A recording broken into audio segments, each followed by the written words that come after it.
The story kicks off, man, with a crazy, terrifying scene. The ground violently shakes inside a creepy, dark old mine. Workers down there start screaming that a massive earthquake is hitting.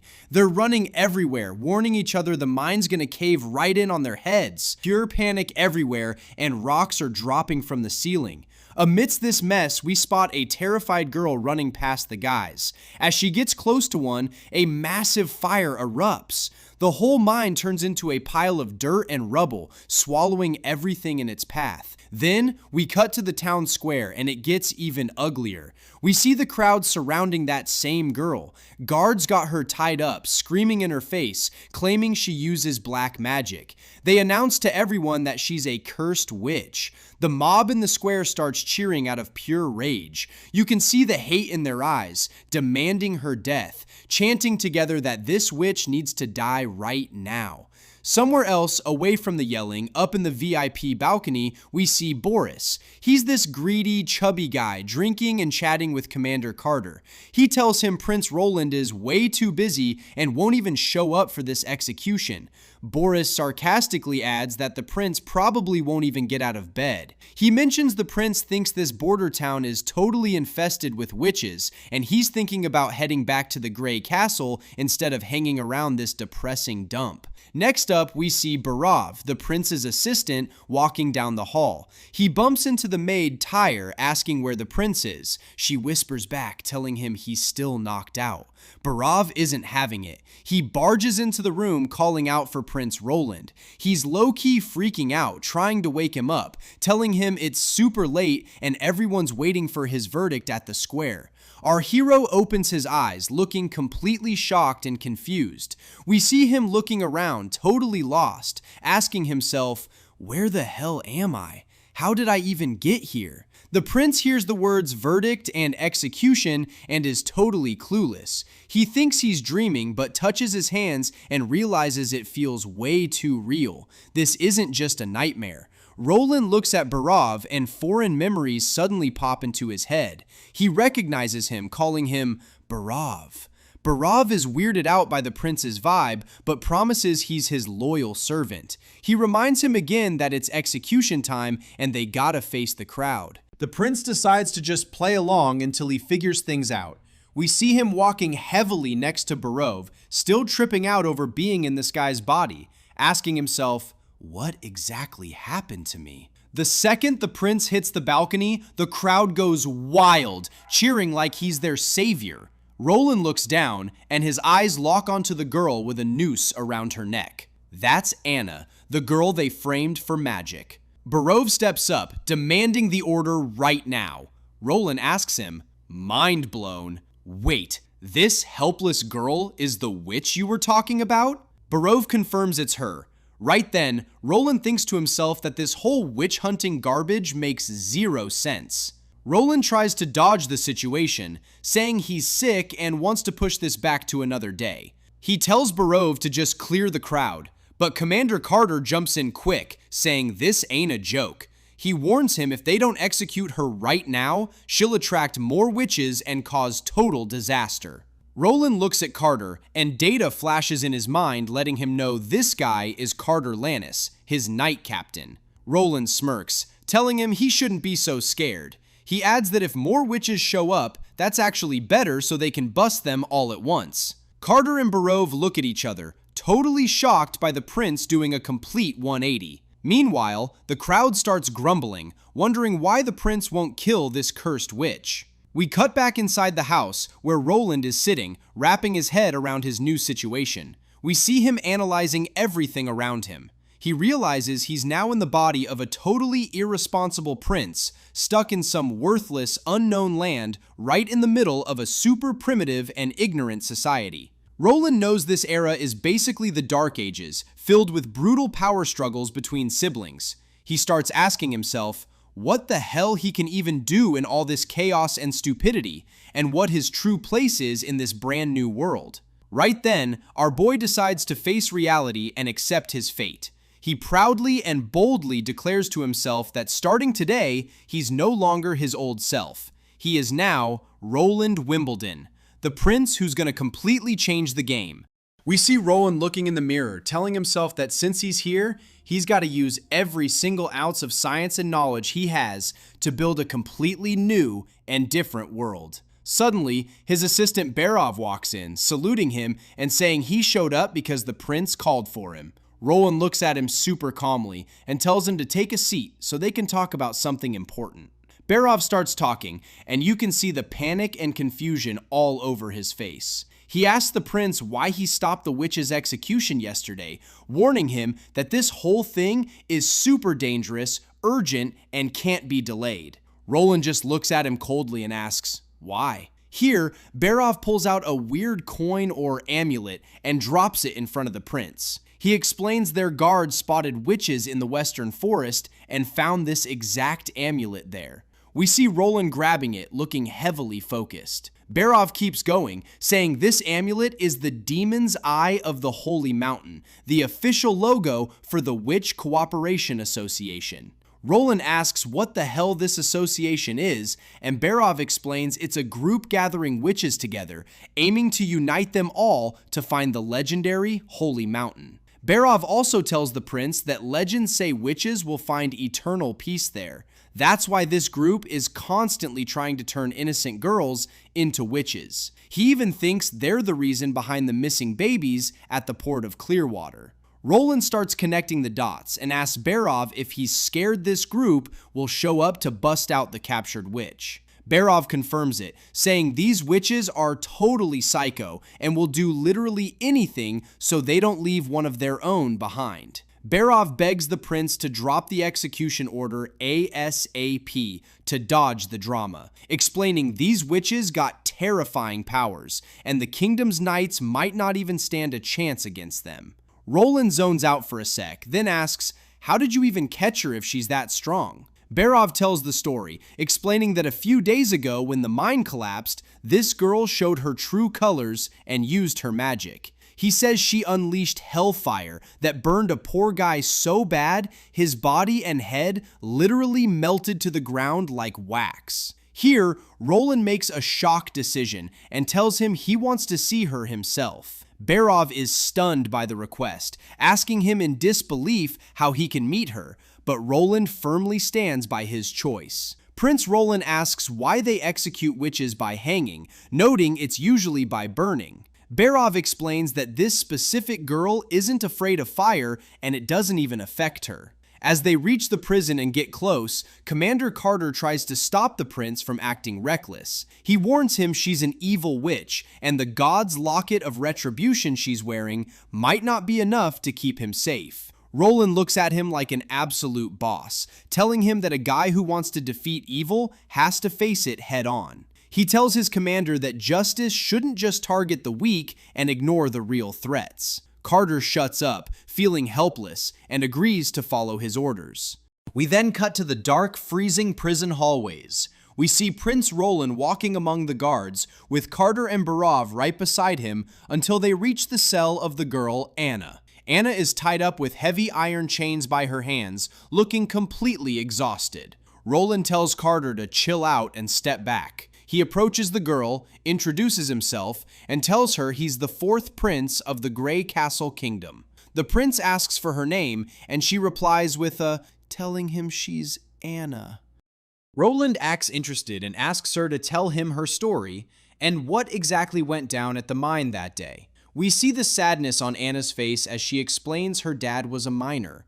When the mine collapsed, she ran to save him and found him trapped under the rubble. Anna keeps talking, saying another worker used the chaos to try and steal her dad's money. That cash was their entire life savings that they needed just to survive. Anna tells the prince that when she saw the thief threatening to kill her dad with an axe, she just lost it and killed him using her magic powers. Roland asks her why she got arrested. Anna says someone snitched on her. Right then, Barov jumps in and tells the prince that the guy who betrayed her and ratted her out was her own dad. Roland is totally shocked by how messed up this is, but Barov explains it was pure greed, because whoever turns in a witch gets a 25 gold coin bounty. Since the dad was crippled, that cash would guarantee him an easy life. Roland looks back at Anna, asking how a little girl like her managed to kill a grown man.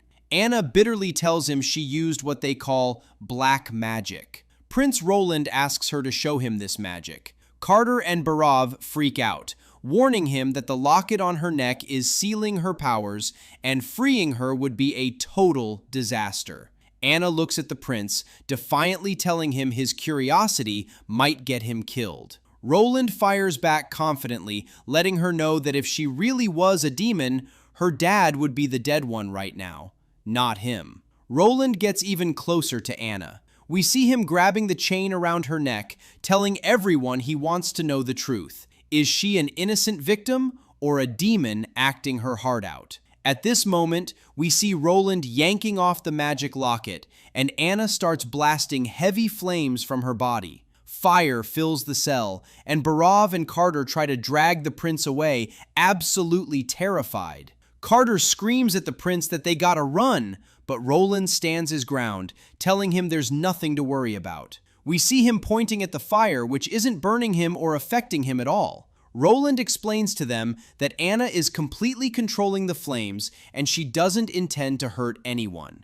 We see Anna standing right in the middle of the fire, looking terrifyingly calm. Anna looks at the prince, hopelessly telling him his curiosity must be satisfied now, and begs him to end her suffering and kill her right there. Prince Roland walks toward her, confidently telling her he's not gonna kill her, and that he actually wants her to work for him. Next up, we see our boy Roland deep in thoughts coming from a totally different world. He's thinking about the laws of physics, specifically the second law of thermodynamics. He realizes that witches in this world completely break all these rules. They can literally create energy out of thin air with zero limits. This makes him realize that witch power is the absolute fastest way to flip this primitive world upside down. Right in the middle of his thoughts, he hears a knock on the door. His assistant Barav walks in, salutes him, and says, "Good morning, Your Highness." Roland looks at Barav, asking if he took care of the task he gave him. Barav confirms everything is solid, saying the witch's execution went down exactly at noon. He adds they completely covered her face, so nobody in the crowd even noticed she wasn't the real witch. Roland is super impressed with the results, telling him, "Perfect." Then he immediately asks Barav to prep some highly detailed reports. The prince tells him he needs a summary of all trade deals, taxes, and fixed town expenses over the last 10 years. Barav stands there mind blown, asking the prince what he even needs all this data for. Roland gives him a cold stare, telling him he doesn't want any questions right now, he just needs the job done fast. Suddenly, Barav's face lights up with joy, telling the prince he's finally taking his father's decree for the throne seriously. Roland starts thinking about his siblings and the mission their dad gave them. We find out his brother Gerald got Coldwind Ridge as a heavy military base. His brother Timothy is running Valencia, which is basically the kingdom's economic hub. His sister Garcia controls the major trade port of Clearwater, while his other sister Tilly runs Silver City, the ultimate cultural center. And in return, our boy got dumped in this abandoned, rundown border town. Roland straight up asked Barav about his actual chances of winning this war. Barav is brutally honest, explaining that his siblings' territories have massive advantages. Compared to them, it's insanely hard to pull off any real success in this border town. He also drops the harsh truth that the prince's past behavior and trash reputation among the nobles give him zero edge in this race. But Roland is thinking 2 steps ahead, brewing a big brain plan to secure that throne. Next, we cut to a castle hallway, seeing Commander Carter waiting for Barav. He asks him what exactly the prince said. Barav walks by completely zoned out, so Carter catches up, warning him this whole witch situation is totally messed up. We then cut to the garden, where we see Anna chilling quietly. Barav walks up to her holding a paper, telling her this is just an employment contract or agreement. He explains that once she signs the last page, she and the prince will have a totally equal working relationship. Anna is super confused by the word equality. Barav keeps talking, letting her know the prince specifically insisted on this part. Then Roland shows up, calling out to Anna and walking into the garden with total class. Roland walks up to her, asking if she slept well last night. She shyly replies that she was fine. The prince tells her he really wished she could rest longer after everything she went through, but time is super tight, promising to make it up to her later. Anna looks at him totally confused as they stroll through the massive garden. She starts asking the prince why he even saved her, considering she killed a guy and should be punished. Roland explains that what she did in the mine was pure self-defense, and literally anyone in her shoes would do the exact same thing to protect their family. Anna replies hopelessly, saying that even if he forgives her, she's still a witch. Roland walks over to a bush, picks a beautiful flower, and hands it to her. We see Anna admiring how pretty it is, but suddenly, Roland tells her with a dead serious voice that this flower is highly poisonous. Anna freaks out and instantly drops it. Right then, Roland starts cracking up, telling her he was just messing with her and explaining that literally everyone knows this flower isn't toxic at all.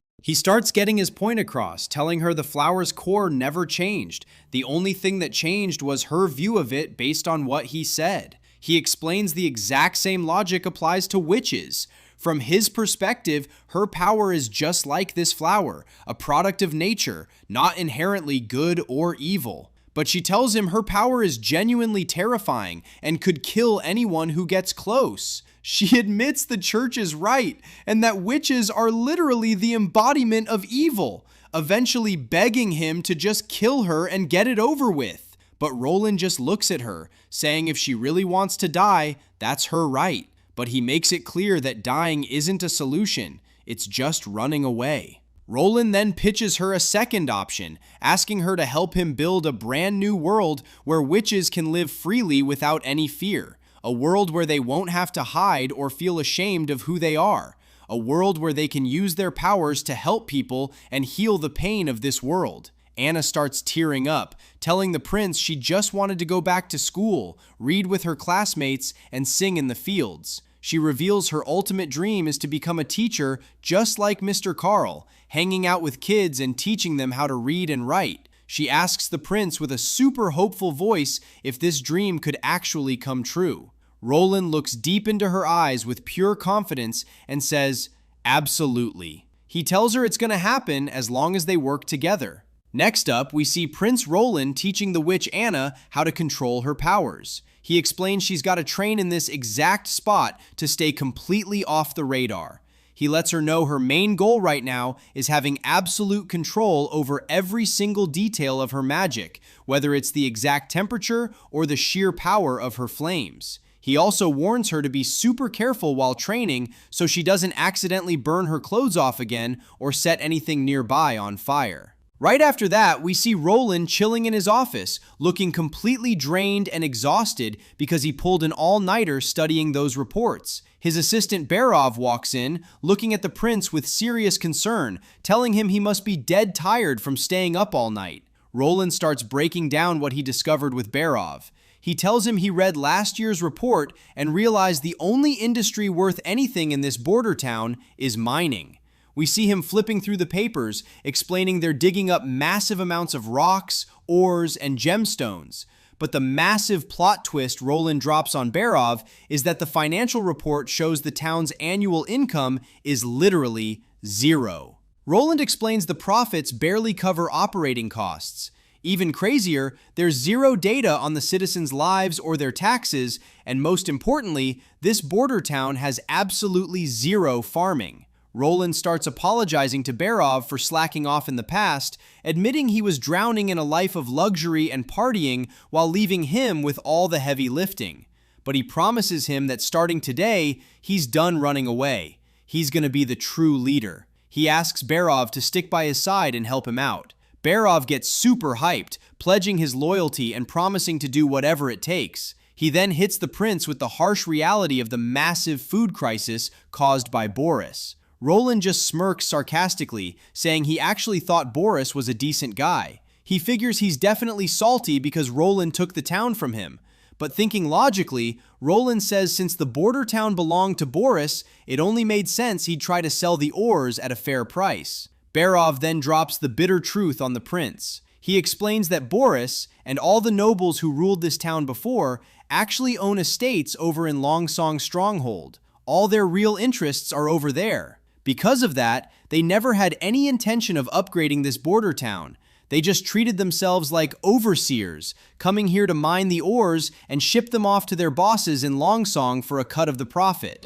Roland immediately makes a boss move, telling Barov this entire joke ends right now. He orders him to shut down all trade operations with Longsong Stronghold instantly. He also lets him know they're gonna start real trade, explaining that all the ready-to-ship ores will be sold straight to Saul City for hard cash, so they can finally buy the grain and food they need. Barov is super worried that Saul City might refuse to buy these massive amounts, but Roland hits him with a genius plot twist. He tells him he's gonna sell it to them at half the market price. He explains that this insane profit margin will make them agree instantly, quickly giving the town huge cash flow and letting them dominate the market. Roland analyzes the whole situation in his head, eventually finding a solution for the monster problem in the winter, too. He realizes that to truly settle down, build his kingdom, and compete for the throne, he's gotta solve this monster issue from its absolute roots. He tells Barov to summon Commander Carter. We see Carter walk in with 3 guys, telling the prince these dudes survived 5 whole seasons of the Months of Demons right here in town. Carter explains that 2 of them are patrol captains who were in charge of the warning beacon, while the 3rd guy is a badass hunter who actually managed to kill 2 monsters entirely on his own. Roland starts grilling them about how their system works. One terrified scout explains that the second they spot monsters creeping out of the forest, they instantly light the beacon and escape on boats straight to Longsong Stronghold. Roland asks if the river is safe. The scout explains that the river is deep and the current is super fast, and he's never seen a single monster make it across. The scout bitterly keeps going, telling Roland these months usually last 2 to 3 months, and the snow doesn't melt until spring. He shares a brutal tragedy from 2 years ago when the season dragged on for 4 whole months, causing tons of people to starve to death. Roland is shocked, asking them, "Weren't you guys inside Longsong Stronghold?" The scout harshly explains that Longsong only gives food in exchange for delivered ores. Once the ores ran out and the monsters blocked them from returning to the mines, the nobles just stood there watching them starve to death without lifting a single finger to help.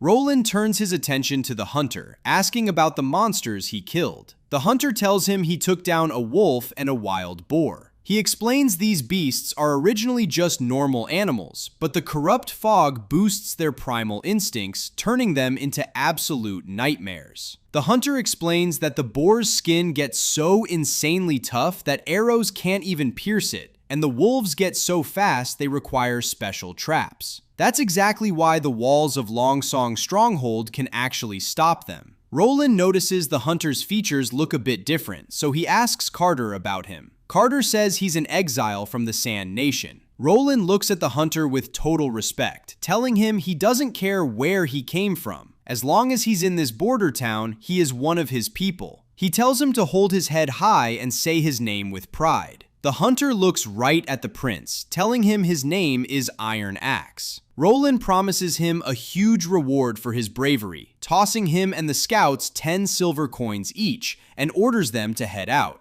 After that, Roland grabs Carter and they head over to the edge of a cliff overlooking the whole town. Roland asks Carter about the distance between the mine and the river. Carter tells him it's roughly 2,000 feet. Carter starts getting the vibe that the prince is thinking about something totally crazy, asking him straight up, "Are you actually planning to spend the winter here?" Roland firmly locks eyes with him, declaring he is absolutely staying the winter in this border town, alongside all 2,000 citizens, and he's already got a master plan. He looks out at the massive open land in front of him, telling Carter they are going to protect this town by building a great wall that absolutely no one can ever breach. Next up, we hear Barov's voice talking about Prince Roland Wimbledon's past. He tells us that back in the Grey Castle, the prince's reputation was pure trash. He was drowning in a lazy, totally messed up lifestyle, miles away from acting like actual nobility. Barov also points out there's an impossible gap between him and his siblings, who were literally light years ahead of him. Barov keeps going, admitting that if the king hadn't promised him the Minister of Finance position after this war, he would have never agreed to come to this absolute dump to help a complete loser like him. But suddenly his tone shifts. We see Barov completely mind-blown by the total 180 in Roland's personality, telling us this massive change kicked off the exact day Roland saved the witch, Anna. Barov admits that at first, he thought the prince was just capping and talking nonsense, but when he saw him pulling all-nighters, studying finances, and plotting genius trade strategies like the Silk Road, he knew this had absolutely nothing to do with the old reckless prince. Roland starts laying down a massive long-term plan to upgrade the border town, but Barov nervously warns him that all of this means absolutely nothing if they can't survive the months of demons coming this winter. He reveals the prince wants to build a massive 2,000-foot Great Wall in just 3 months, which, in Barov's eyes, is literally impossible. We then cut straight to the construction site. We see Roland ordering the workers to haul limestone and clay from the North Mountain mine. He tells them they need to smash the stone, mix it with the clay, and spread it all over the ground. Next, we see Anna walking in. Roland asks her to use her magic to blast this mixture with insanely high heat. Right after that, he orders Commander Carter to mix a specific ratio of gypsum powder into the burned batch. Carter looks at the prince, totally confused, asking what the hell he's even doing. Roland just smirks, telling him this is a brand new chemistry recipe. He proudly tells Anna he's about to show her the magic of science. Roland orders Carter to mix this powder with water and pour it right into the gaps between the stones, promising him that by tomorrow, these stones will turn into a rock-solid wall that nobody can ever break through. Anna looks at the prince with total admiration, telling him she believes literally anything he says. The next morning, we see Carter trying to smash the wall with all his might, only to realize it actually turned as hard as iron. We see him totally amazed, telling the prince that if they use this stuff, they could build a wall around the entire kingdom in just 5 years. Roland replies with pure class, explaining there are way more important things to build right now. He drops an incredibly cold line, saying he wants to build massive, proper houses to comfort the poor and homeless, protecting them from the rain and cold. Roland tells Carter this powder is called cement, putting him in charge of finishing the wall in 3 months. But a bit later, we see Roland standing in front of the wall looking super disappointed. He tells Carter the progress is way too slow, the wall looks terrible, and it might just collapse with the first storm. Barov steps in, reminding the prince that Carter is a knight commander, not an engineer. Building a wall this long requires an expert architect. He tells him they desperately need professional builders and workers. Roland makes a boss move instantly, ordering Barov to post job ads in all the surrounding cities. We see the ad getting pinned up in the town square, offering insane salaries. We then cut to a guy named Carl Van Bate, a simple teacher in the town. We see him sitting with a little girl named Nana, who terrifiedly tells him that she just turned into a witch too. Carl tries to calm her down, and right after, he reads the prince's ad looking for workers, builders, and a site manager for 1 gold coin a month. We see him make his decision and head straight to meet the prince. Barov tells the prince a teacher applied for the job, claiming he's worked on massive projects. Roland lets him in, and we see Carl introducing himself, saying he worked on dam maintenance, building palaces, and renovating public buildings in the Grey Castle. Barov gets super suspicious, telling the prince those projects belonged to the Builders Guild, whose members were all executed after the theater collapse disaster. Carl honestly replies, explaining the collapse happened because the guild leader was corrupt, took a bribe, and swapped the stones for weak ones. He says he escaped the execution and came to hide in this border town. Roland totally understands, deciding to pardon him and hire him as the chief builder for his council. He explains to Carl that he wants to build a wall 2,000 feet long and 15 feet high. Carl professionally runs the math, telling him they first need to dig trenches to make the wall stable, warning him that with their current resources, this will take 3 whole years. Roland cuts him off, declaring this wall must be finished before winter to protect them from the monsters. Carl is totally shocked, trying to find backup plans by lowering the height and width of the wall. He tells the prince if they do that, they might finish in a month and a half. But the huge problem is they need a massive amount of carved stone, which is impossible to prep in time. Roland just smirks mysteriously, telling Carl that if materials are the only issue, then this is going to be too easy. He tells him he's got a huge surprise for him. We see them walking together as Roland is about to reveal exactly how he's going to mass produce these stones at insane speeds using cement and Anna's magic. We see the architect Carl standing there completely mind-blown by Roland's results. Prince Roland proudly tells him that what he's looking at is the exact miracle that's going to build his kingdom. Carl starts touching the wall with his hands, unable to believe that the stones have literally fused into one solid block that's impossible to break apart. Roland explains that this material just saved them years of effort polishing and carving stones, letting him know that literally any rock of any shape will do the job as long as they have this mix. Carl starts running the math in his head, telling the prince that if they can skip the boring carving phase, their building speed will multiply by 10. Roland then asks him if the project can actually be done in just 3 months now. Carl replies with total confidence, telling him that thanks to this material, it's entirely possible. Carl asks for the name of this magical stuff. Roland tells him it's called cement. We see Carl repeating the name in awe, saying he will absolutely never forget it. He tells the prince he can't even wrap his head around how chemistry created something this beautiful and strong. Roland smiles, promising to write him a detailed catalog or instruction manual later, and tells him if he needs anything, just hit up his assistant, Barov.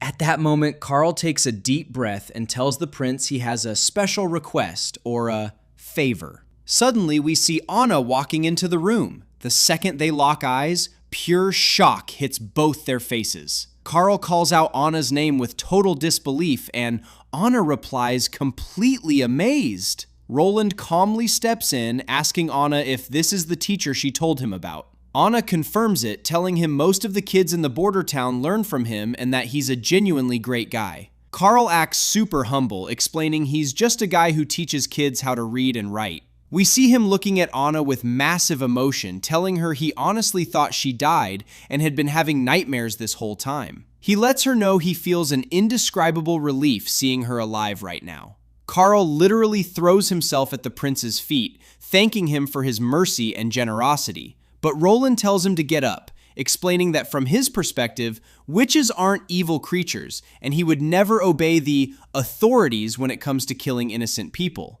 Feeling a weird sense of safety, Carl decides to drop a massive secret on the prince. He reveals there is actually a second witch right here in the border town. This news hits Anna like a truck. She can't believe the little girl Nana also fell into the trap of magic. Commander Carter and Barov start exchanging nervous looks, realizing that having 2 witches in a tiny village like this could trigger a terrifying purification crusade by the church. Carl keeps talking, begging the prince to show mercy to Nana since she's still young and innocent. He tells him Anna is so lucky to be under the protection of a brave prince like him. Roland corrects him real quick, making it clear he didn't save Anna just to make her his maid. He saved her because he desperately needed her help, revealing that Anna is actually the one who made the cement that just blew his mind. Carl is completely stunned by what he's hearing. Roland then orders Carl to bring Nana to the castle, guaranteeing her absolute safety.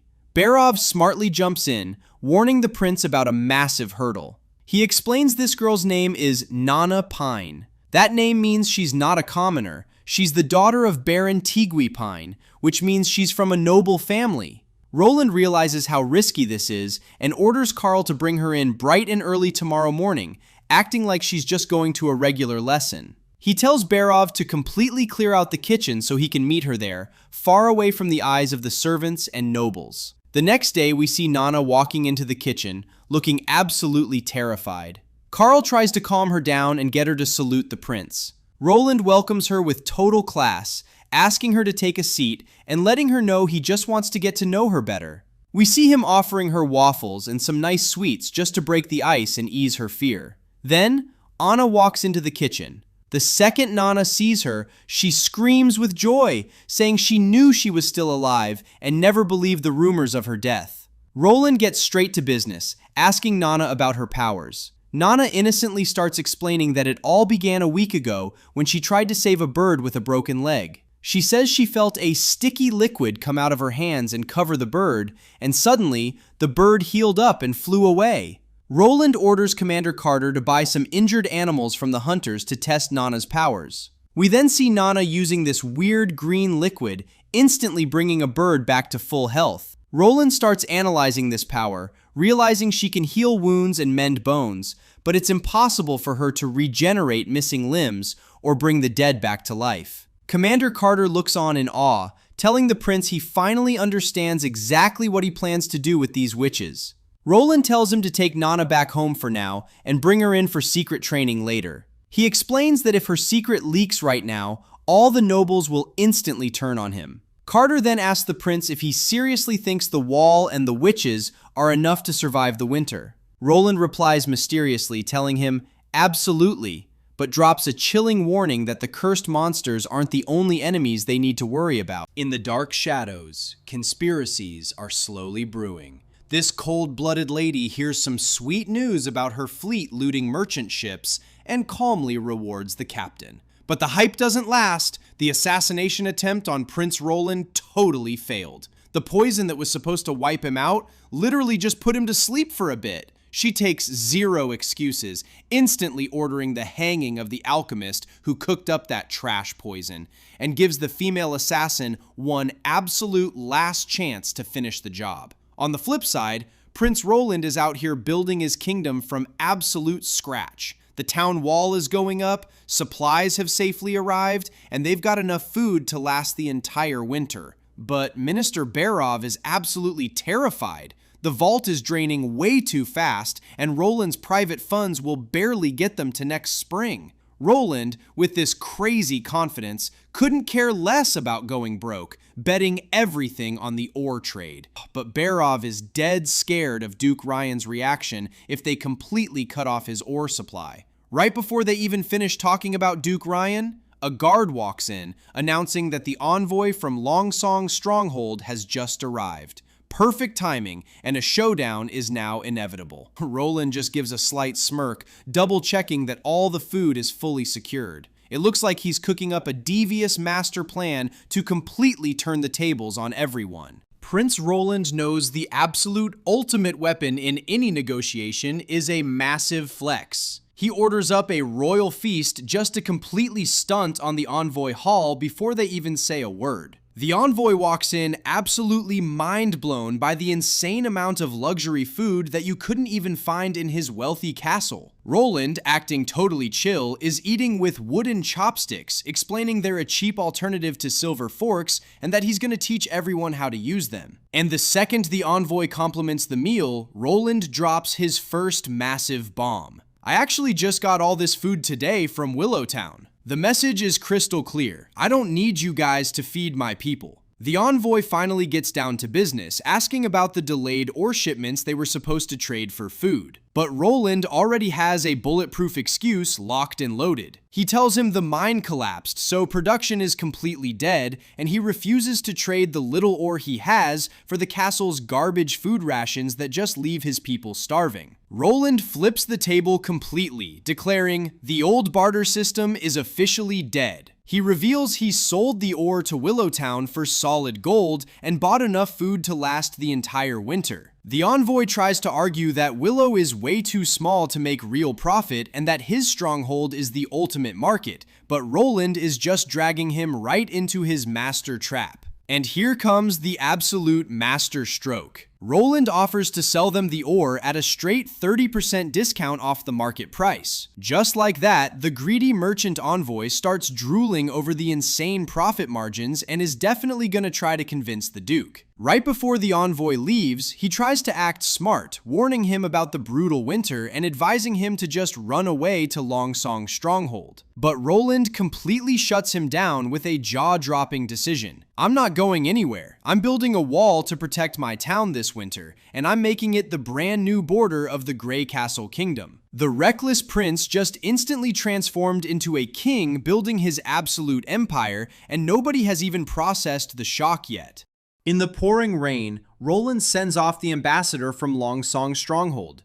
The guy leaves him with a grim warning. His stubbornness is gonna straight up doom Border Town. Sure, Roland has a VIP escape route if things go south, but the commoners? They're sitting ducks. Roland plays it cool though. He basically tells him, I know exactly what I'm signing up for. Cut to Longsong's stronghold, where the snooty nobles are having a little powwow. Petrov drops the bomb. Roland sold their ore and bought enough grub to feed his entire town all winter. But get this, he ain't running to their fortress to hide during the months of demons like usual. Nope, the absolute madman is building a wall and planning to fight the beasts head on. The nobles lose their minds laughing. They think he's just playing in the sandbox and his little wall is gonna crumble in a heartbeat. The Duke? He's just sipping his wine like a mastermind, thinking if he screws up, he comes crawling back. If he kicks the bucket, well, the circus is over. Things get real gloomy in Border Town. Pouring rain, depressing vibes everywhere. Roland gathers the whole town in the square. He steps up, owns his title as the prince, and gives it to them straight with zero sugarcoating. The stronghold cut them off. No food, no backup, just because the mine caved in. Cold-blooded. And to make things worse, the stargazers are predicting a brutal 4-month-long winter. It's going to be pure hell. Roland hits them right in the feels. He reminds them of the absolute nightmare from 2 years ago, how everyone lost someone, a friend, a partner, a kid. With the rain pouring down, he screams into the storm, "What else do we even have left to lose?" Petrov tries to play the smart diplomat, pitching Roland's wall as a sneaky trade scheme. He suggests a win-win, buy the ore dirt cheap and help build the wall. But the Duke? He just laughs right in his face. He tells Petrov that's small-time merchant thinking. The Duke doesn't give a rat's ass if Border Town thrives or burns. He's all about absolute dominance. You cross him on his turf, you get crushed. Prince or no prince. Meanwhile, back in the mud, Roland pulls the tarp off a massive food stash. He swears on his royal blood that the nightmare is over. He's calling for a militia, but he's putting his money where his mouth is, paying cold, hard cash and death benefits. He lays it on the line. Freeze to death like cowards, or fight for your home with some damn pride. The crowd loses it, totally pumped. And Anna, she's watching him, totally spellbound. We gear down for a little Science 101. Roland is schooling Anna and Nana, dropping knowledge about how air is actually made of different gases. He pulls off a slick experiment with a candle and some lime water to prove his point. One gas feeds the flame, the other snuffs it out. He goes a bit philosophical, saying that harnessing fire is what separated humans from beasts. And then he drops the real truth bomb. Witch powers aren't some dark curse. They're just an untapped natural force waiting to be mastered. Right on cue, Carter walks in, confirming the delivery of snow powder and ice. Carter's scratching his head, clueless about what it's for, but Roland? He just gets this wicked smirk. He's cooking up something big for the next experiment. Night falls, and the vibe gets incredibly tense. Roland is flying solo in his dark bedroom, pouring himself a glass of wine. You can tell the heavy crown and all the plotting are weighing on him. He walks over to the window, the moonlight casting some edgy shadows right across his face. And then, in a split second, out of nowhere, bam! A hooded assassin steps right out of the shadows. Cold steel flashes, and a dagger is pressed dead center against his throat. A voice right in his ear. Don't move. But Roland? The guy doesn't even flinch. Ice in his veins, he smoothly tells his attacker to chill out, claiming he means no harm.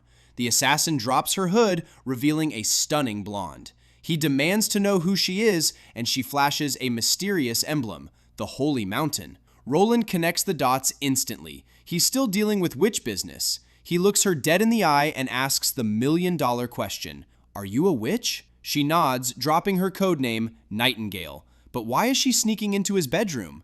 Turns out it's not a hit job, it's a thank you visit. Nightingale admits she originally crashed this place to pull off a jailbreak for a captured witch, but plot twist, she saw that Roland actually spared Anna's life. In fact, she's been creeping in the shadows for a whole week, watching his every move, and even knows about little Nana. Representing the Witch Cooperation Association, she's here to pay her respects to the one royal who isn't a total scumbag. Wait, a whole week? Roland sighs, mentally exhausted just thinking about this ninja stalking him 24/7. Completely ignoring the lethal weapon in her hand, he casually walks away, telling her standing around is too tiring and invites her to take a seat. Nightingale is legitimately thrown off. She sits on his bed, scanning him like a puzzle she just can't crack. Roland smirks. "What, do I look like a monster?" She leans in, totally intrigued. As a witch, she can literally see the fear in people's eyes, but when she looks at Roland, there's zero panic, just pure, unfiltered curiosity. She confirms she's seen everything he's done for the past 7 days. Now that the cat's out of the bag, Roland cuts to the chase. "So, what's your next move?" Nightingale decides it's time to drop a massive bombshell.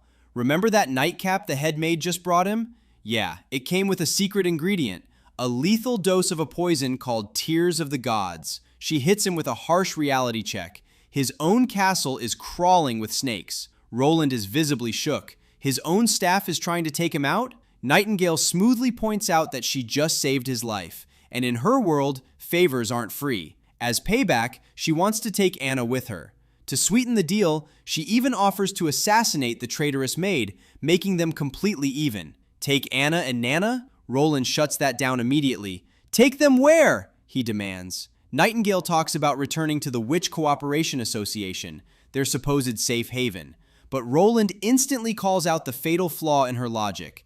They're heading to the impassable mountain range to find the mythical Holy Mountain, right? He looks at her like she's completely lost her mind. He lays down the hard facts. The months of demons are just 2 months away. Those mountains will turn into a frozen hellscape swarming with demonic beasts. There is absolutely zero chance he's letting his witches walk right into a death trap. Instead, he throws a wild counteroffer on the table. Bring the entire association to Border Town. They can survive the brutal winter under his protection. Nightingale laughs it off, thinking he's totally delusional. The church would massacre them if they gathered in a human town. She intensely questions his motives. Why risk his own neck for a bunch of witches? Roland doesn't even blink. Because they are incredibly important to me. The atmosphere in the room thickens. Realizing he won't budge and won't hand Anna over, Nightingale's eyes glow with a chilling, subtle threat. If they're that important, you wouldn't want Anna's life to be in danger, right? Roland freezes. The friendly negotiations? They just turned into a hostage situation. The mood shifts from tense to tragic. Nightingale finally drops the tough act and reveals why she's so desperate to take Anna. She tells Roland about the Day of Adulthood, a literal nightmare every witch faces when they turn 18. It's not a celebration, it's a death sentence. Their own magic violently backlashes, tearing their bodies apart from the inside out. Blood vessels burst, and the pain is so excruciating that many witches just don't survive. They die screaming in pure agony. That's why she needs the Holy Mountain. It's their only shot at eternal peace, their only real escape from this cursed fate. Hearing this brutal reality, Roland makes a tough call. He swallows his pride and agrees to let them go. If it means saving their lives, he won't stand in the way. He heads to Anna's room to break the news, but Anna completely flips the script. "I'm not leaving!" Nightingale is absolutely stunned. Anna knows exactly what the Day of Adulthood means. She knows the agonizing death waiting for her, but she literally doesn't care. She's made up her mind. The only place she wants to be is right here, standing by the side of the prince who pulled her from the fire. That kind of absolute ride-or-die loyalty, it leaves Nightingale completely speechless. Anna's unwavering resolve completely changes the game. Seeing this, Nightingale makes a wild card move of her own. She's staying in Border Town too, at least for now. She wants a front row seat to see if this prince is actually the real deal. Can he really protect them when the demons come knocking? If he fails, she's packing them up and leaving immediately. Roland smirks and accepts the challenge. Fast forward to the next morning, Roland wakes up, the sun is shining, and things seem perfectly normal. But in Border Town, normal has a very short shelf life. Enter Carter, Roland's loyal knight, looking grim. He delivers the morning report. The head-maid Tyre has been found dead. Took a fatal header right off a balcony. Carter writes it off as a tragic, clumsy accident, but Roland? He knows exactly what went down in the dark. Nightingale didn't just talk the talk, she took out the trash.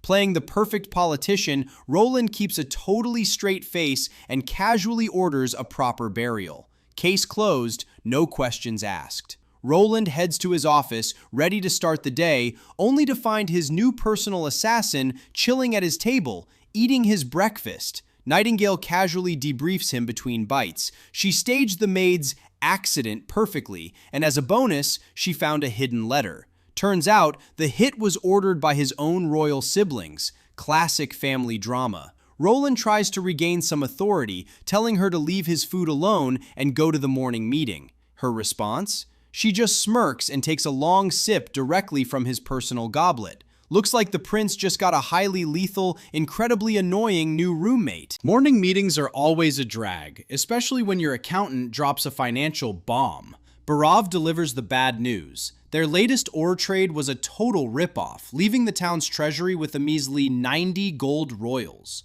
Winter is knocking, and they are practically broke. But Roland doesn't sweat it. He casually volunteers to fund the new town militia out of his own pocket. Cue Carter, the loyal knight, bringing the ultimate reality check. Sure, they got plenty of recruits, but they're just dirt poor farmers and miners. These guys wouldn't know which end of a sword to hold if their lives depended on it. Carter practically begs to bring in the heavy hitters, the noble knights, specifically a guy named Sir Bowles. Roland gives him the green light, but old man Barav isn't buying it. Using an intense chess game as a brutal metaphor, Barav schools Roland on the harsh political reality. Knights are mercenaries in shiny armor. They aren't going to risk their necks in a doomed battle alongside a bunch of peasants. The only ones who will actually fight to the bitter end are those desperate peasants with everything to lose.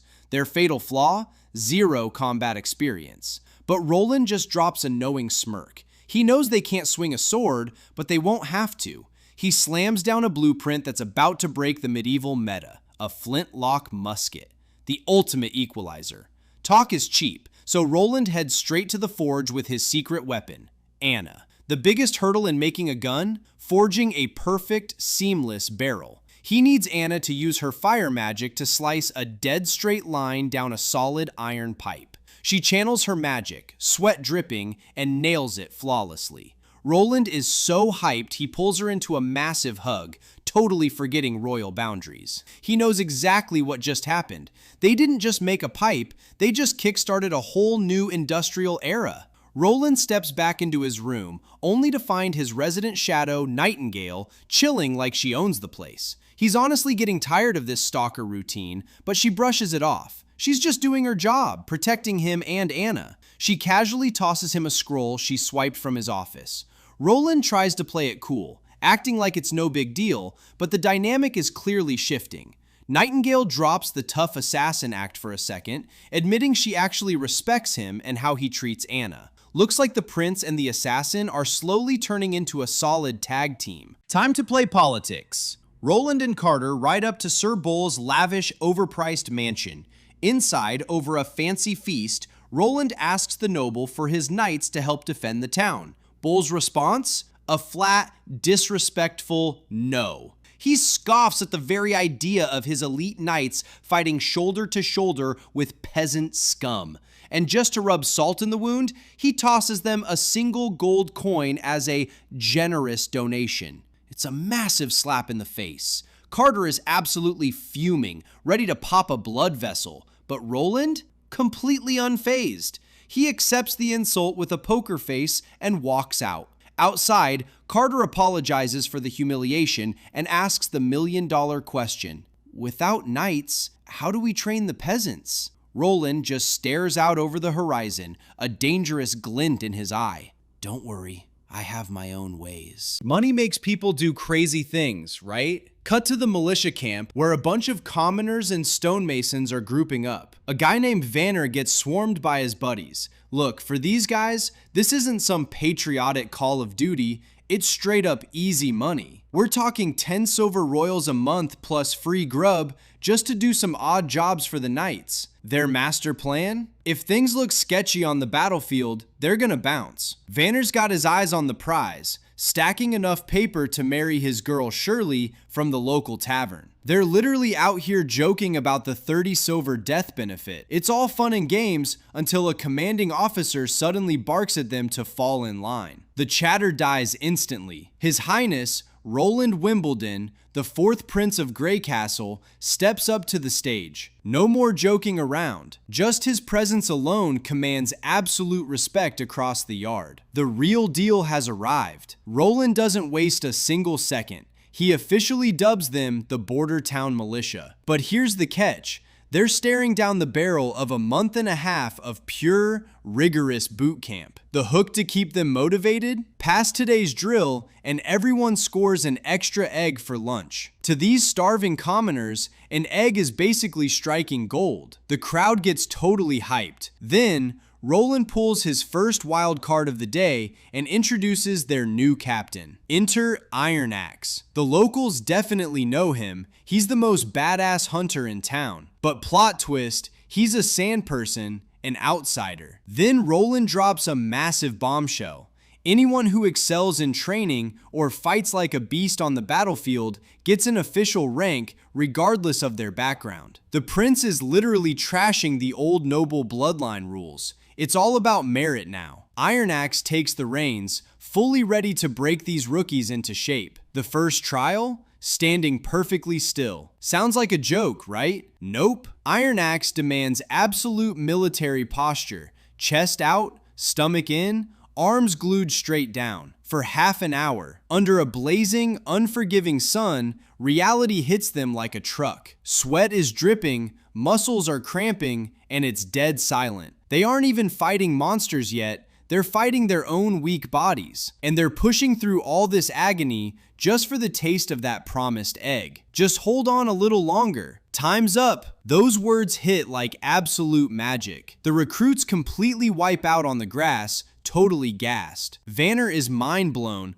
realizing that doing literally nothing is somehow more exhausting than hauling stones all day. As they catch their breath, the paranoia starts creeping in. Are they actually getting that egg, or is the prince gonna back out? Let's be real, nobles are notorious for talking trash and going back on their word. But then, the gears start turning in their heads. This prince is different. Making Iron Axe, a sand person, their captain, proves Roland doesn't give a damn about noble bloodline politics. While they're sitting there envying Iron Axe's insane, tank-like stamina, they spot the royal knight heading back their way. The moment of truth is here. Time to see if Roland actually puts his money where his mouth is. They survive the first trial, and Carter drops the good news. Everyone gets an egg. The crowd goes wild! But Prince Roland isn't done. Round 2. Stand at attention for another hour. The prize? A second egg. The brutal twist? If even one guy twitches or breaks posture, the whole squad fails. It's brilliant psychological warfare. It's no longer about personal endurance. It's about peer pressure. The initial panic quickly turns into pure resolve. For that second egg, Vanner and the boys are ready to go all out. While the commoners suffer outside, a different battle brews in the command tent. Chief Knight Carter is furious, seeing only a mob that'll run from the first beast. He wants to teach them swordplay and questions putting an outsider in charge. Roland hits him with reality. Training a knight takes years, and they only have 2 months before the month of demons. Roland isn't building knights. He's forging a modern, disciplined military. The craziest part? Teaching these illiterate peasants to read and write. Carter thinks it's useless, but Roland knows the truth. An educated army is a deadly one. The prince is playing 4D chess while everyone else is playing checkers. Talk is cheap, but a full stomach buys loyalty. Lunchtime hits with fresh bread, roasted fish, and the holy grail, the promised egg. One dude is literally crying tears of joy. It's funny but tragic, showing how rough their lives were. As they stuff their faces, all complaints vanish. For this reward, they'll stand like statues all day. Vanner sums it up perfectly. Who cares about the prince's crazy tricks? As long as the food keeps coming, they are his loyal pawns. Carter hands Iron Axe the afternoon menu, a 3-lap jog around the town before sunset. The tactical twist? It's an all-or-nothing group mission. If one guy gasses out, the rest must drag him to the finish line. No man left behind, with another egg as the prize.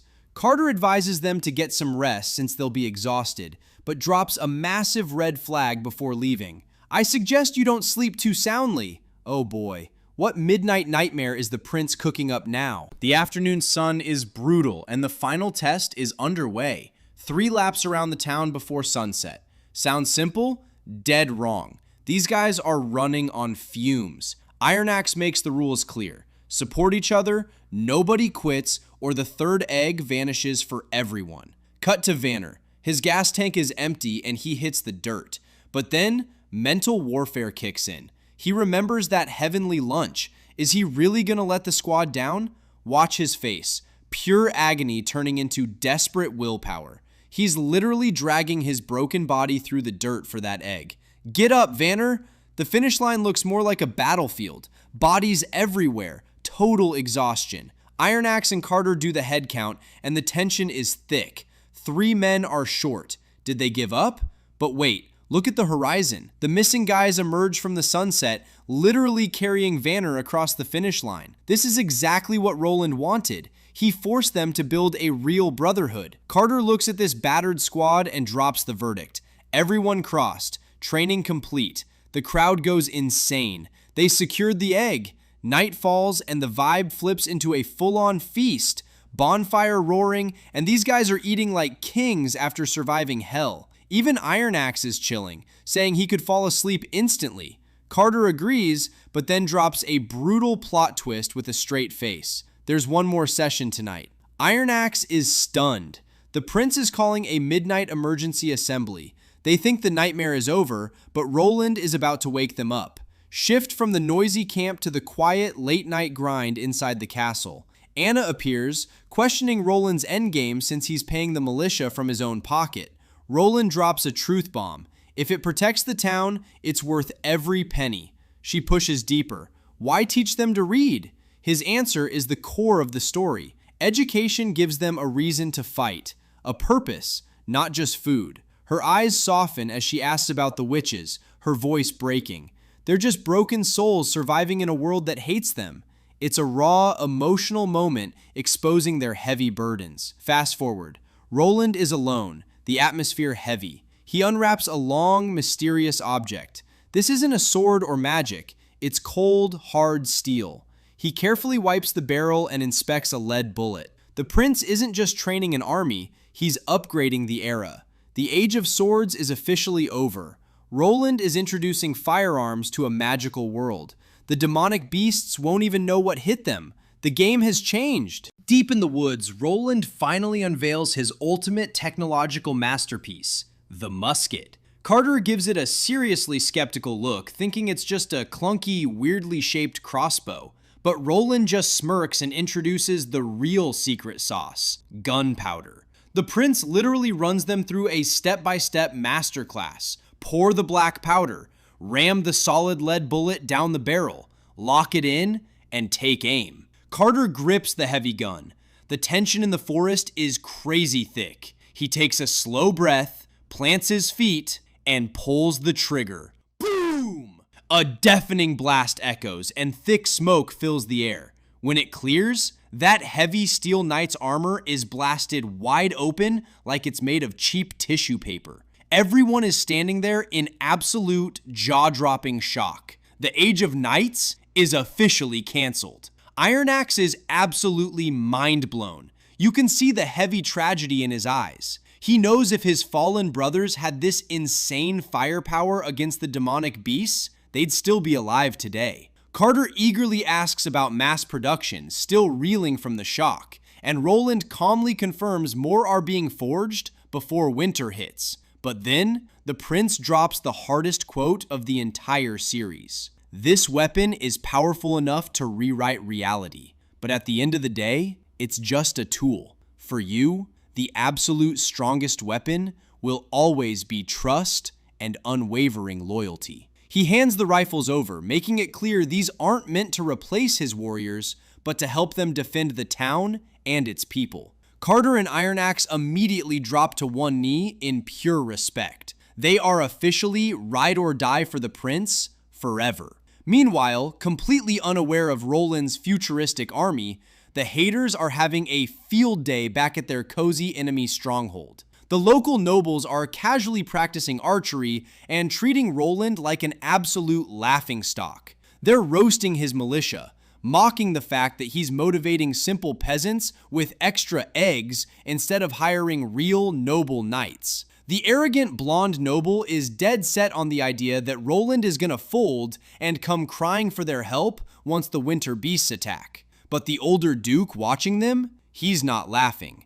He's ice cold and calculating. He casually admits Roland's walls might be fragile and his army might look like trash, but he drops a truly chilling threat. Even so, I will not give him even the slightest opportunity to survive. A deadly political storm is brewing, and these nobles have zero clue about the absolute firepower Roland is packing. The sun's setting on Border Town, and surprisingly, the ragtag militia is actually looking like a real army. Even Iron Axe is whipping them into shape. Watching from the sidelines, Greyhound can't believe his eyes, but he knows one thing for sure. His best bro Brian belongs out there. With Brian's killer swordsmanship and writing skills, he could totally win the fourth prince's favor. Brian's always dreamed of being a knight, and right now, the prince is looking like a boss worth serving. Brian's hyped, asking Greyhound to join him so they can become knights together. But Greyhound? He's a simple guy. He doesn't need fancy titles. He just wants to protect their home, right alongside his best friend. It's a wholesome bromance moment, but in this world, happy moments are usually just the calm before the storm. Fast forward to night patrol, and things take a dark turn real quick. Brian and Greyhound walk into a shady cabin meeting led by their so-called captain. Turns out, the captain's uncle is tight with the Duke, and the Duke is furious that the fourth prince is flexing on his territory. He wants to put the prince in his place, but since flat-out assassinating royalty is a one-way ticket to the executioner's block, they've got a dirtier plan. Hit him where it hurts, the food supply. By burning the rations right before the months of demons, the prince will be forced to retreat. The reward? Knighthood and prime real estate. But Greyhound isn't having it. Burning the food means dooming the entire town to starve during a 4-month brutal winter. The captain and his greedy thugs couldn't care less if the locals eat dirt, as long as they get paid. But here's the catch. The food is locked up tight in the prince's castle. The only reason the captain brought them in? He knows Greyhound used to sneak through an abandoned well that leads straight into the castle gardens. It's the perfect back door. The captain offers them the ultimate bribe. Do this, and you get your shiny knight titles. But Greyhound stands his ground. He drops some heavy truth bombs, declaring that real knights fight against injustice and protect the weak. Anyone willing to sacrifice innocent lives for a petty grudge doesn't deserve the title. It's a badass speech, and it costs him his life. Before he can even react, he gets backstabbed, literally. A blade gets shoved straight through his back. As his best friend bleeds out in front of him, Brian is frozen in shock. With twin blades at his throat, the captain makes it crystal clear. Play ball or you're next. The dream of honorable knighthood just turned into a waking nightmare. Brian is marching through the dark tunnels alongside the exact same traitors who just murdered his best friend. As they move through the shadows, Greyhound's words echo in his mind like a painful ghost. He remembers his bro hyping him up, fully believing Brian was destined to be a legendary knight for the prince. But Greyhound never cared about the glory. For him, standing shoulder to shoulder to protect their home was the ultimate prize. His friend's blood is practically still warm, and these memories are tearing Brian apart from the inside as he walks silently among the killers. The captain's hit squad pushes deeper, using the abandoned well to slip right into the castle's guts. They sneak past massive, complicated machinery, weird technology they can't even comprehend, heading straight for the food warehouse beneath the kitchen. But behind his dead-eyed stare, Brian is fighting a war inside his own head. The captain thinks he's got Brian on a tight leash, completely broken, but he severely underestimated a man who just lost his brother in arms. Every single step Brian takes is fueled by pure, unadulterated rage. He's not here to burn some food, he's here to paint the walls with their blood. Once they hit the warehouse, Brian absolutely snaps. He draws his blade, refusing to let these traitors starve his town, and launches a desperate one-man assault to avenge Greyhound. He's holding his own, slicing through the grunts, but then the final boss steps out of the shadows. Meet Lord Viper, the infamous knight from Longsong Stronghold. Turns out Duke Ryan sent his top dog to make sure the job gets done. Viper is on a whole different level. He easily overpowers Brian, dropping him to the cold stone floor. The brutal truth? Brian was never going to get a knighthood. He was brought here to be the perfect scapegoat, the arsonist who set the fire and died in the blaze. As Brian bleeds out, his vision fading, he mentally apologizes to Greyhound. He couldn't become a knight, and he couldn't even avenge his friend. Absolute despair. But just when the captain is about to deliver the finishing blow, a chilling voice echoes through the cellar. A mysterious, cloaked figure steps up. Viper smirks, thinking it's just a girl in the wrong place at the wrong time, and lunges at her. Big mistake. In a blink and you miss it flash of supernatural speed, she phases through the shadows and cleanly severs Viper's arm. With her glowing red eye piercing the darkness, she looks down at the bleeding elites and drops the hardest line of the episode. Rats that crawled in from the gutter, take your filthy paws off my dried fish. The witch is in the house, and class is officially dismissed. Brian wakes up in a cold sweat, wrapped in bandages. But the nightmare isn't over. It's just different. The fourth prince himself is standing by his bed, alongside his inner circle. Roland drops some heavy praise, calling Brian the absolute hero of Bordertown for saving the food supply. But those words feel like ash in Brian's mouth. He breaks down, tears streaming down his face, choking out that his best friend Greyhound is the real hero. It's a gut punch moment of pure survivor's guilt. But Roland shows why he's a boss you want to follow. He doesn't just offer empty sympathy. He promises Greyhound a proper, honorable funeral and swears to take care of his family for life. He confirms they captured the captain and the elite knight, promising brutal justice. And then he drops the ultimate reward. Once winter ends, Brian is getting that knighthood. He earned it in blood. But the moment the prince steps out of the room, the vibe shifts from emotional to straight-up political chess. Roland vows to execute the criminals, but his minister, Barov, hits him with a harsh reality check. In this twisted feudal system, justice has a price tag. Because the captain has noble blood ties to a baron, and Viper is an elite knight working for Duke Ryan, the law actually allows them to buy their way out of the executioner's block with restitution money. Barov advises playing it safe and waiting to see the Duke's next move. It's a corrupt, rigged game where the rich get a free pass for murder. But Roland isn't your average royal. While playing the political game on the surface, he secretly orders his loyal knight Carter to bring in Nana, the healing witch, to patch Brian up quietly. He's keeping his cards close to his chest.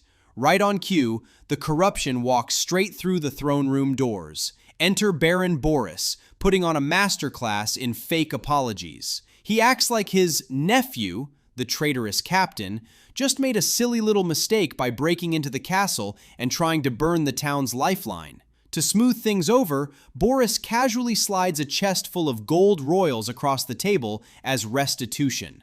Basically, a legal bribe to buy a murderer's life. But Boris gets greedy. He casually mentions the captured knight, Viper, playing dumb about how a duke's elite guard ended up in this accident. With a slimy smile, Boris offers another 50 gold pieces to buy Viper's freedom too, asking the prince to show mercy. He fully expects Roland to take the cash and sweep the treason under the rug like a good little puppet. The tension is thick enough to cut with a sword. Will the prince take the bait?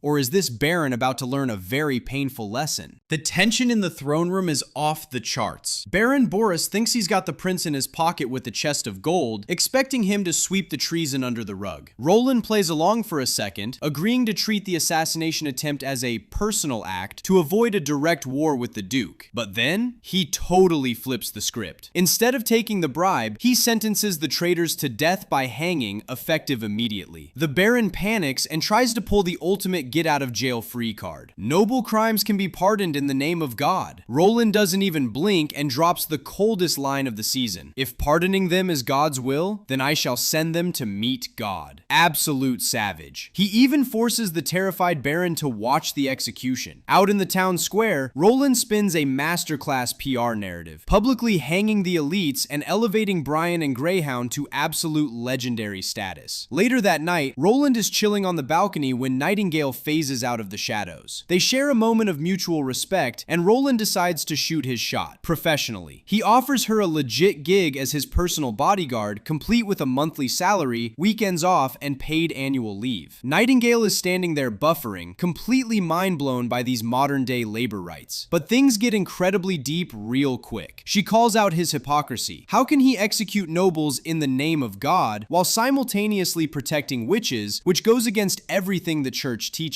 Roland doesn't hold back. He drops a heavy theological truth bomb. He separates the corrupt church from actual divinity, declaring that justice should be blind to status. He's doing what's right for his people. And his closing statement? If God doesn't understand that, then he isn't God. Nightingale is left utterly speechless. This isn't just a prince, this is a revolutionary. Underneath a massive, beautiful tree on a sunlit hill, Brian visits Greyhound's grave. The emotional damage is heavy here. He brought the white lilies, and he brings the bittersweet news. The prince kept his word. Brian is officially getting the knighthood they both dreamed of. But the victory feels incredibly hollow without his best friend there to share it. In a tear-jerking final promise, Brian swears to wield his sword and protect Bordertown with everything he's got, carrying on Greyhound's will forever. He says a final, heartbreaking goodbye to his brother-in-arms. The town is safe, but the scars are permanent. Duke Ryan is fuming. Roland just executed his men, and the Duke is ready to march on Bordertown and turn the prince's skull into a chalice. But his young advisor steps in and drops some cold, hard logic. You can't just declare war on royal blood without consequences. He lays out a ruthless three-step master plan. First, play the scorched earth card. Hoard all the food and people in the stronghold, starving Roland out. Second, lock down the choke points to block any backup from the first prince. Third, wait it out. The months of demons are right around the corner. Why waste troops when the monstrous hordes can do the dirty work for free? If Roland somehow survives the winter, they'll crush him and blame his death on the beasts. It's a flawless, cutthroat strategy. The Duke buys it. Roland is officially on a ticking clock. Meanwhile, back in Bordertown, Roland is about to change this medieval world forever. He gathers his inner circle to unveil his ultimate trump card, a massive iron contraption. He gives Anna the signal, and she uses her fire magic to ignite the furnace. As the water boils and the gears start turning, the crew is mind blown. Roland officially introduces steam engine number 1. Chief Knight Carter watches the massive wheels spin and realizes the terrifying truth. The raw, unstoppable power of this machine makes a whole squad of elite knights look like a joke. It takes 15 years to train a knight, but only a few days to build this beast. Carter starts having an existential crisis, wondering if knights are obsolete. But Roland shuts that down quick. Knighthood is a spirit, not just riding a horse. Guns will replace bows, and this steam engine? It's their new iron cavalry. But Roland isn't throwing this tech onto the battlefield just yet. He's playing the long game. The immediate goal? Supercharging their economy. He orders the engine to be deployed at the North Slope mine. We get an epic montage of tracks being laid down and the steam engine hauling heavy loads of ore like it's nothing. Manual labor is instantly minimized and production efficiency goes through the roof. The miners are cheering, completely hyped by this mechanical beast. But Roland knows better than anyone. With great power comes massive risks. High-pressure steam is a literal death trap if it blows. He immediately establishes strict safety protocols protocols, loud whistle warnings, and mandatory evacuations before venting the pressure. Border Town is officially entering the Industrial Revolution, and their enemies have no idea what's coming. The calm before the chaos.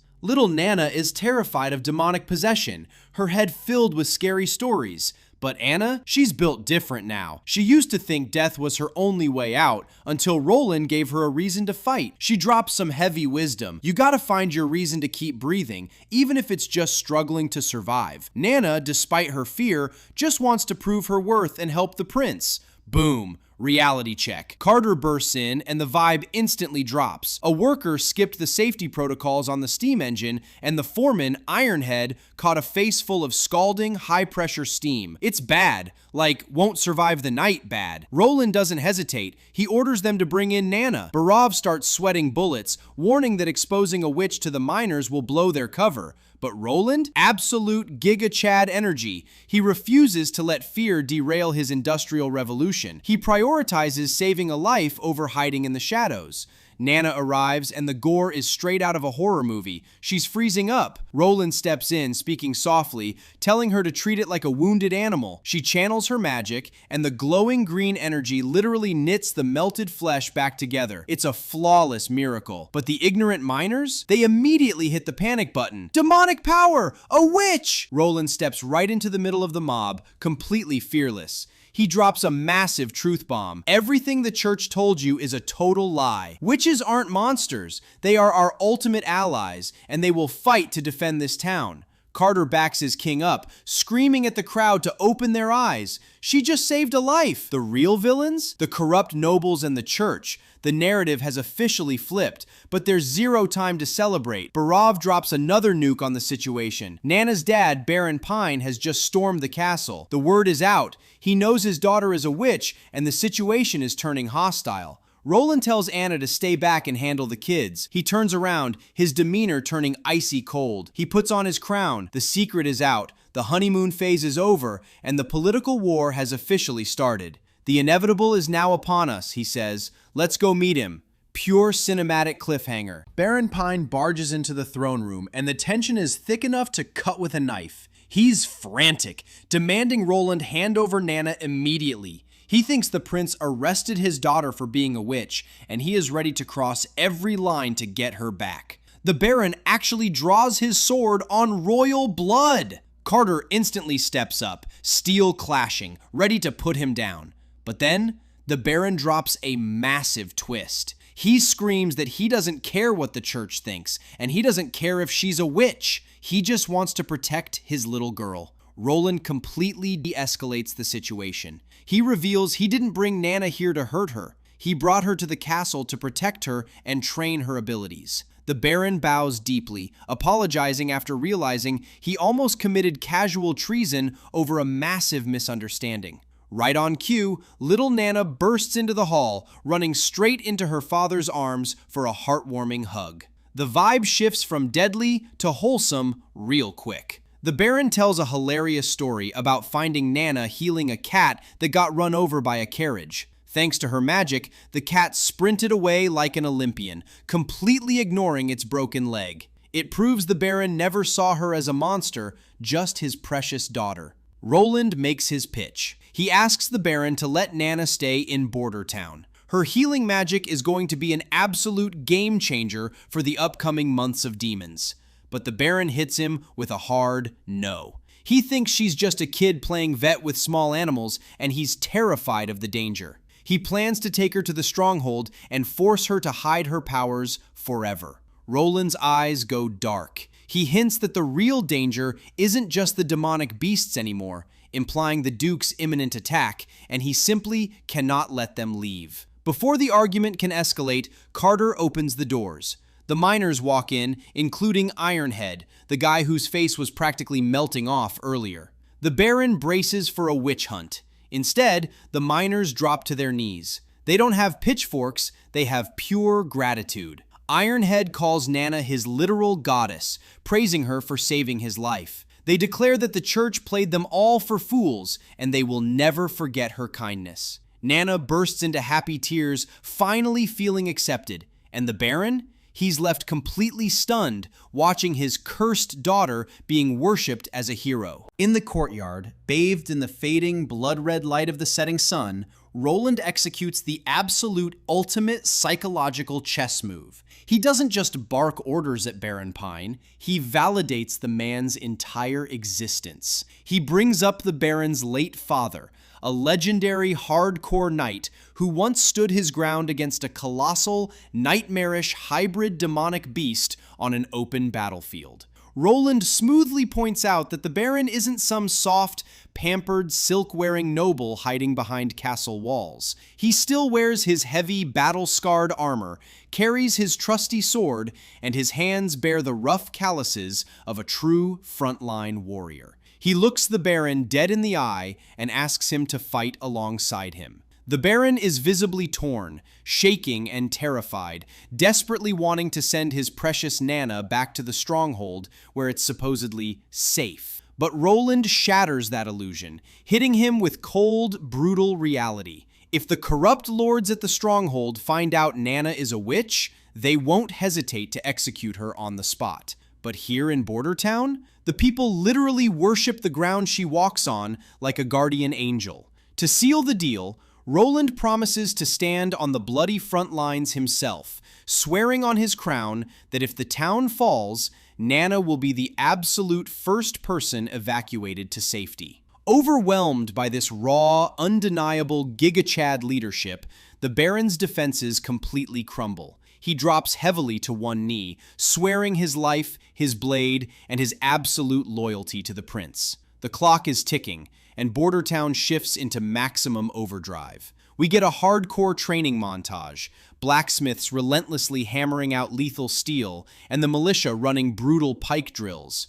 Bullets are being cast by the thousands to build an unprecedented arsenal. Even the elite guards and mercenaries are locked in over war maps. Every single soul, from the lowest miner to the chief knight, is grinding. They aren't just bracing for a winter storm, they are forging an ironclad fortress. Meanwhile, deep in the chilling shadows of the castle, a totally different kind of psychological war is brewing. The lethal assassin witch, Nightingale, slips into Anna and Nana's room like a ghost detaching from the darkness. She tries to recruit Anna, warning her that she absolutely won't survive the brutal, apocalyptic winter alone, even with her insane, massively terrifying magic reserves. Nightingale speaks in hushed, reverent tones about the Holy Mountain, a legendary hidden utopia where witches can finally live truly free, far away from the oppressive cages and prejudices of normal men.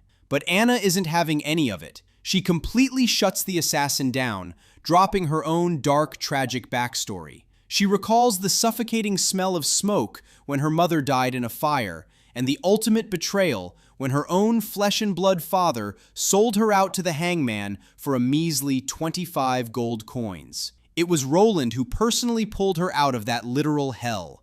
With pure, fierce, unshakable loyalty blazing in her blue eyes, Anna declares she doesn't need to run anymore. She has already found her holy mountain, and it's right here in Border Town. Just as she delivers that mic drop line, little Nana gasps and points to the frosty window. Small, icy white flakes begin to drift down from the pitch-black sky. The snow is finally here. The dreaded months of demons have officially begun. As the months of demons roll in, we see Roland step into the room only to find Nightingale waiting for him. She thinks he's playing his hand way too fast, but Roland knows the clock is ticking. Roland drops pure strategic heat. He knows keeping Nana a secret is a lost cause. If word gets out normally, her life is ruined. So he's flipping the script. He's going to make her use her powers openly before the brutal months of demons hit. Why? Because Border Town is an isolated fortress right now. Snow blocking the roads, zero church presence breathing down their necks, and Roland controls all the ports. He's got exactly 3 months to brainwash his people, in a good way. He wants the miners and his brand new army to look at Nana not as a monster, but as their absolute guardian angel. Think about it. An army that knows they can't die as long as Nana is breathing? That morale boost is insane. He's planting a seed of acceptance right in the core of his military. Nightingale sits there, stunned. You're risking everything? Just for us? Roland stares into the fire, dropping his ultimate endgame. He doesn't care about their origins. He wants a world where witches and normal humans just exist. Together. No witch hunts, no hiding in the shadows. Hearing this, Nightingale finally breaks. She drops her guard and apologizes for keeping secrets. Her sisters in the Witch Cooperation Association have been running for their lives for so long, basically begging for a safe haven. Roland immediately picks up what she's putting down. You're saying you want to bring them all here? But Nightingale hits him with a heavy reality check. Doing this, it puts a massive target on his back. The Holy Church will come for his head. Roland just smirks. The church is thousands of miles away. By the time they decide to march across the kingdom, Roland plans to have border towns so heavily armed and powerful that the church will think twice before attacking. He's not just building a town, he's building a revolution. Let's switch gears completely. We are leaving Bordertown and heading straight to the heart of the kingdom, the royal capital. Enter Gerald Wimbledon, the first prince. He's riding his horse under the cover of darkness, looking absolutely menacing. Suddenly, a bright signal flare lights up the night sky. Gerald smirks. Time to go home. But this isn't some heartwarming family reunion. Gerald is rolling up with an armed squad, and his goal is crystal clear. He is here to forcefully rip the throne away from his father. The rebellion has officially started, and Gerald is ready to claim what he believes is his birthright. Gerald links up with his inside man at the palace courtyard. The guy reports that the king's personal guards have been swapped out. There was a minor glitch with the staff shifts, but Gerald doesn't care. He's brimming with confidence. He orders just 2 men to follow him inside, while the rest lock down the massive doors to keep out any unwanted guests. His allies are already calling him the new king of Grey Castle. But as they march down the grand, eerily silent hallway towards the king's chambers, Gerald suddenly stops. His instincts kick in. He catches a heavy, metallic scent in the air. Blood. The inside guy starts sweating, claiming the king had a late-night maid over and they had to silence her because she saw the guard change. Gerald instantly calls bluff. A maid? My father hasn't touched a single woman since the day my mother died. The puzzle pieces aren't fitting together. The dead silence in this hallway isn't a sign of victory, it's a massive red flag. Knowing he's walking straight into something incredibly shady, Gerald keeps moving. As he gets closer to the door, he spots traces of blood. He decides to rush in. He violently kicks the heavy oak doors wide open and charges inside, ready for a fight. But the sight waiting for him completely shatters his reality. King Wimbledon III, the untouchable ruler of the realm, is lying on his bed, dead, with a massive blade driven straight through his chest. Blood is soaking the royal sheets. Gerald's mind short circuits. Timothy? What did you do? Stepping out from the pitch black shadows of the room is none other than his own brother, Timothy, the second prince. Timothy just stares at him with dead, cold eyes. He literally beat Gerald to the punch and murdered their father first. Timothy hits him with the ultimate villain line. Just like you, brother, I didn't want to do it this way. Absolute cinema. Timothy didn't just commit regicide, he flawlessly orchestrated this entire night to trap Gerald. He's going to frame the first prince for the king's murder. The game for the throne just turned into an absolute bloodbath. Gerald fiercely snaps, screaming at his brother after realizing he walked right into a massive trap. If this trap is your doing, Timothy! Timothy just stares back with absolute coldness. He flat out admits that this whole battle for the throne is just a game he never ever planned to play by the rules. He calls out their third sister, Garcia, for never playing fair, and hits Gerald with a harsh reality check to crush his ego. And let's be real, neither would you. Timothy keeps pressing, questioning his brother. Why did you head straight for the king's chambers the second the astrologer told you about the constellation? Gerald freezes in pure shock. That's when the traitorous astrologer steps in to clear things up coldly. I never actually lied about the prophecy. The Star of Doom has deviated from the sun, meaning the whole world is completely off track. Gerald snaps, calling him an absolute monster. Timothy calmly fires back with a brutal reality check. If Father refused to hand over the crown, would you really just stand by? Timothy answers for him. No chance. To face Garcia's terrifying pirate armada, you need the entire army right now. Taking absolute control was his only survival move. Boiling with rage, Gerald lunges forward in a furious charge, but Timothy is prepared. Heavily armored guards instantly swarm the room to block him. Gerald is violently pinned down. Timothy stands over him like the ultimate victor, dropping the chilling sentence. The final blade awaits him tomorrow for his betrayal. Gerald threatens to expose him to the public. Timothy just smirks, revealing the forgotten words potion. One drop, and Gerald's voice will be permanently silenced. As Gerald is dragged away cursing, the traitor noble kisses up to Timothy. Unfazed, Timothy coldly blames Garcia's ruthless ambition for forcing his hand into this mess. Meanwhile, the traitor noble silently panics. The deal was just to force the king to step down, not a dark conspiracy. He realizes he's trapped in a dangerous game. Sudden flashback to earlier tonight. The king is actually alive. Timothy is standing there, calmly warning him that Gerald just stormed the capital with his forces. The ultimate shocker. Out of nowhere, the king draws a hidden dagger. Before Timothy can even react, his father makes a final tragic choice and collapses to the cold stone floor. Timothy is genuinely horrified, screaming in pure panic, "Father!" Back to the present. Timothy is furious, wondering who manipulated his father into this tragic end. He vows absolute retribution, perfectly weaponizing the tragedy to frame Gerald.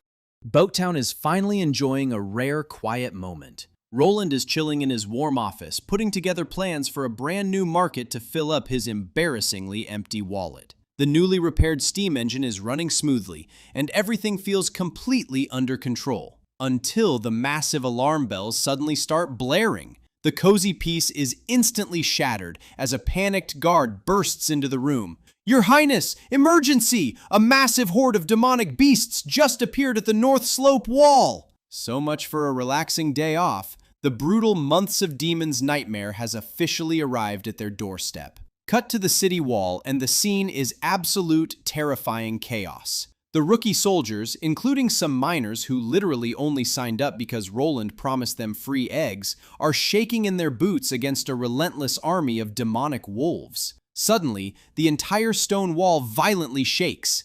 But right in the middle of this blinding panic, the army commander steps up. He's the only one holding a gun. He barks orders, aims his modern firearm, and fires. Boom! A bullet cleanly pierces a demonic wolf's skull, dropping it completely dead. Roland's modern weapon is proving to be an absolute game changer on the battlefield. But war is far from a game, and the reality hits hard. A soldier goes down with a terrifyingly gruesome injury, his guts literally spilling out on the cold stone. Panic starts to spread, but then something amazing happens. A soldier who was terrified just moments ago suddenly snaps out of it. He remembers the strict medical training, ordering his squad to take the wounded to the medical center and commanding the rest to hold the line. Roland arrives just in time to see this, realizing his heavy investment in these troops was worth every single penny. But the second Roland looks over the edge of the wall, his blood runs ice cold. A gigantic, grotesquely mutated demonic beast rises from the snow. Roland stares in pure horror and mutters, "What the hell is that? Why does this thing look like it crawled straight out of a horror movie?" He realizes right then, the real, deadly trouble has only just begun.